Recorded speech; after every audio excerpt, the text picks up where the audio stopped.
Hi friends, Krista here. Thanks for stopping by Books and Gems. I'm very excited today to talk to you about my anticipated releases, books that are coming out in the fourth quarter of 2023.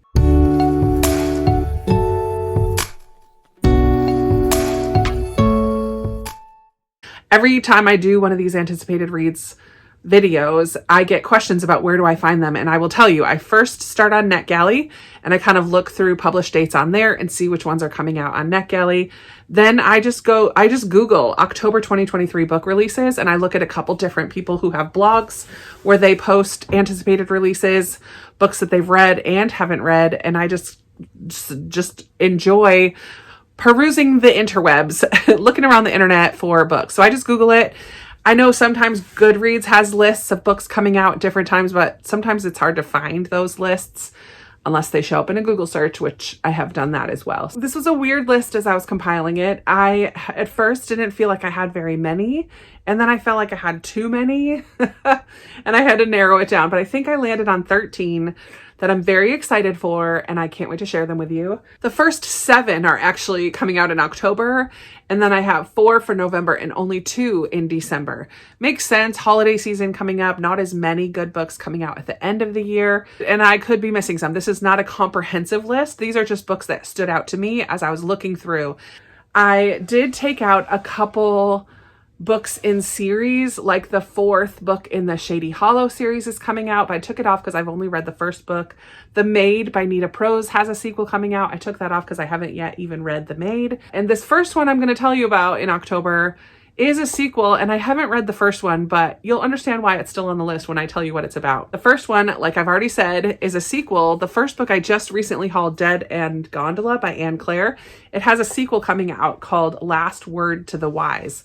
These books are kind of cozy mysteries. This is a Christie Bookshop mystery. So Bookshop and Agatha Christie, count me in. Last Word to the Wise comes out on October 3rd.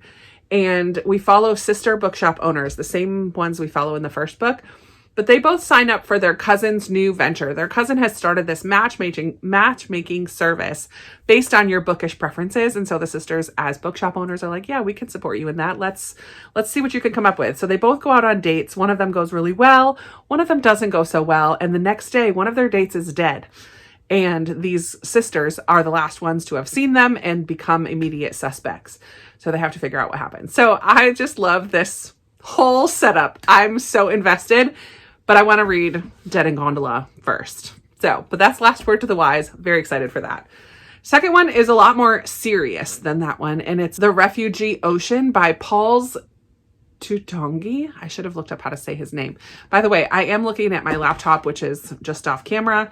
So if you see me looking to the side, that's what I'm doing. Refugee Ocean comes out on October 3rd. And if you see the cover here, it's like an ocean, but you can see lines of music behind it. And I already love stories of refugees and immigrants. And in this book, we follow 2 immigrants. We go to countries like Syria, Cuba, Lebanon, Beirut.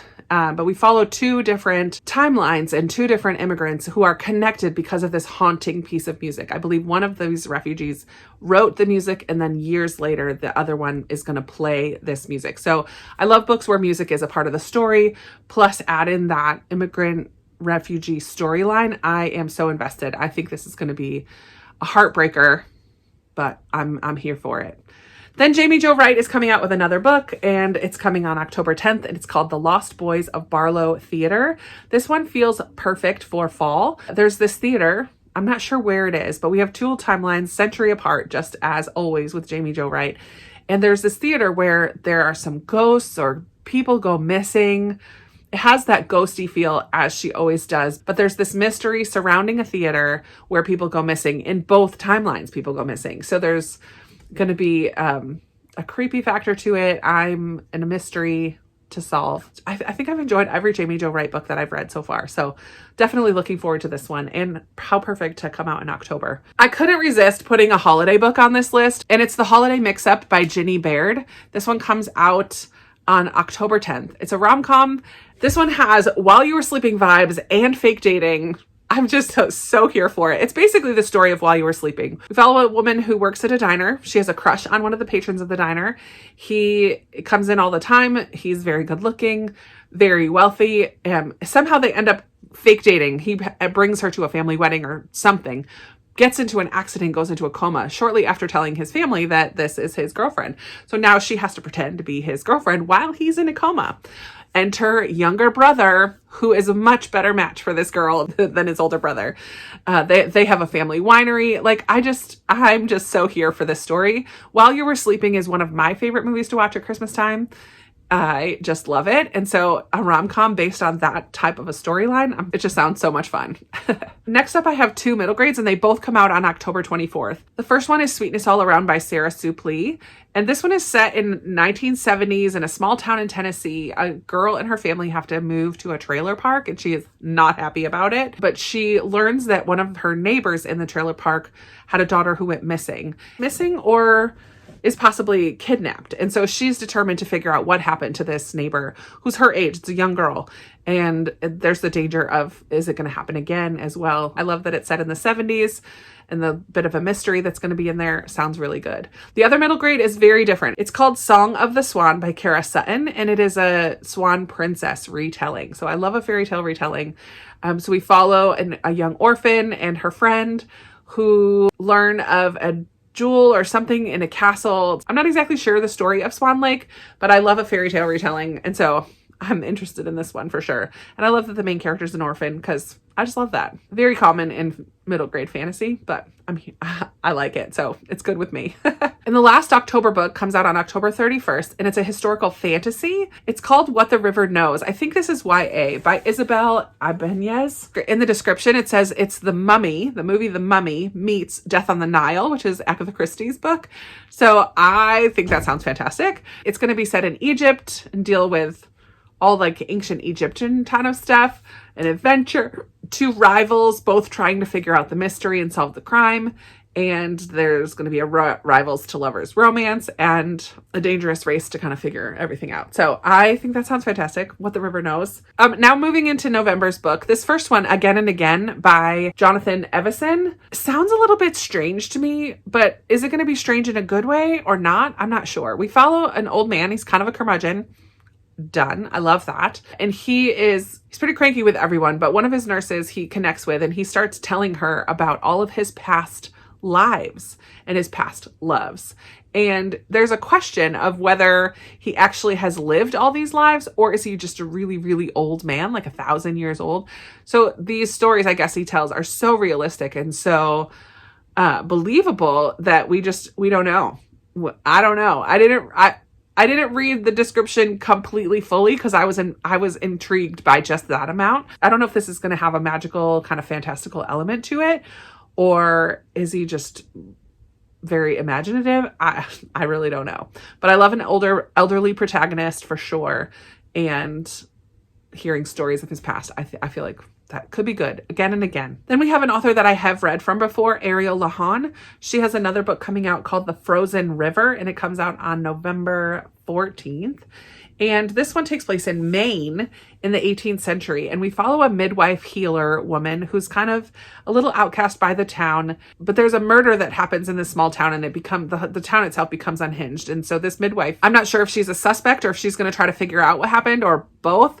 But it's based on the true life and the diaries of a woman named Martha Ballard. And I'm not familiar with Martha Ballard at all, but I love the idea of this story, and I think it sounds really good to read in wintertime, especially The Frozen River sounds perfect for winter. And I have loved Ariel Lahan in the past, so I'm very excited for that one. Next up, we have Mitch Albom, who wrote Tuesdays with Morrie and other kind of lighthearted or like heartwarming types of books. This is his, I believe, first delve into historical fiction, and it's called The Little Liar, and it comes out on November 14th as well. And we follow Nico, a little boy in Greece who is conscripted kind of by the Nazi party. His town is being purged of Jewish people. Basically, they're being put on trains and sent to death camps in Germany. And he is given the job of telling people it's going to be okay. Like, I'm not sure exactly why he's given this job, but he stands at the platform and tries to help calm people's nerves. And they're like, oh, if a little boy is okay, I don't know, if a little boy is okay, then it should be okay. I don't know how young he is. Maybe young teen. I'm not really sure. Young enough to not exactly know or understand what's going on. And when he sees his parents being herded into a car. It's like a light bulb goes off and he kind of understands what's happening, and it changes his life drastically forever, and he becomes a pathological liar. He's like, forget it. The truth doesn't exist. I'm just going to lie all the time. And I believe this story is narrated by Truth, like one of those kind of books like Book Thief, which is narrated by Death. This one is narrated by Truth, which is going to be pretty interesting. And it's going to be about redemption and forgiveness and family and honesty, like truth versus lies. I feel like it's going to be really good. I don't know. I'm hopeful. I'm hopeful for this one. The last historical fiction on my list comes out on November 28th, and it's called The Butterfly Collector by Tia Cooper. And this one takes place in Australia. We have dual timelines. We have 1868 and 1922. So both timelines are very historical. We don't have a contemporary timeline. But in the 1868 timeline, we follow a young woman, Theodora. She is not interested in looking for a husband. She is into science and art. She discovers a butterfly and draws a butterfly that is new to Australia. It's not supposed to exist there. Then something happens. Her maid, the son of her maid, goes missing. So I'm not sure what exactly happens there, but then we have a 1922 storyline as well. And we follow a young journalist, would-be journalist, Verity, who loses her job. Not sure why, but then mysteriously she is sent a butterfly costume, sent to this masquerade ball, and learns of a 50-year-old mystery. So I'm not sure who's there's just this air of mystery around the whole thing, but also this historical element. I like that it takes place in Australia. It just sounds very intriguing to me. The last two are in December, and they both are on the fun side of things, I think. The first one is called The Fairy Tale Life of Dorothy Gale by Virginia Contra. It is a contemporary retelling of The Wizard of Oz. We follow a young woman who is not happy with her life, goes to Kansas to live with some extended family. I'm not sure what happened there, but then she ends up going to Ireland, which is Oz in the story. And while in Ireland, she goes to a school, I believe, there, and meets a couple of friends who represent the Scarecrow, the Tin Man, and the Cowardly Lion. And they have characteristics that kind of match up with those characters from The Wizard of Oz. I just think it sounds like a fun time. I don't know that I've read a retelling of The Wizard of Oz. I know we have like Dorothy Must Die and Wicked, like other books that are twists on the original tale, but I don't know that I've ever read a retelling. So this sounds like it could be a fun one. So I am adding it to my list. And finally, we have a Pride and Prejudice retelling. So of course, if I see something like that, it's going on my list. It's called Meet the Bennetettos by Katie Cotugno. Comes out on December 5th as well. And this one, the description said it's the Kardashians meets Pride and Prejudice. So we have a very wealthy kind of Hollywood setting, and it's a contemporary retelling of Pride and Prejudice. So there's a Lizzie character, Mr. Bingley, Darcy, like all of the characters in Pride and Prejudice have their counterparts in this contemporary retelling. Sounds silly and fun. Rich people behaving badly, which could work with Pride and Prejudice. So I'm looking forward to reading that one as well. And that is it. Those are my 13 books that I'm looking forward to coming out in this last quarter of the year. I would love to know if any of these books were on your radar, or if you have any others that are on your radar that I did not mention today. I'm sure there are tons more that are going to be great that come out in the fall. I would love to chat with you in the comments below.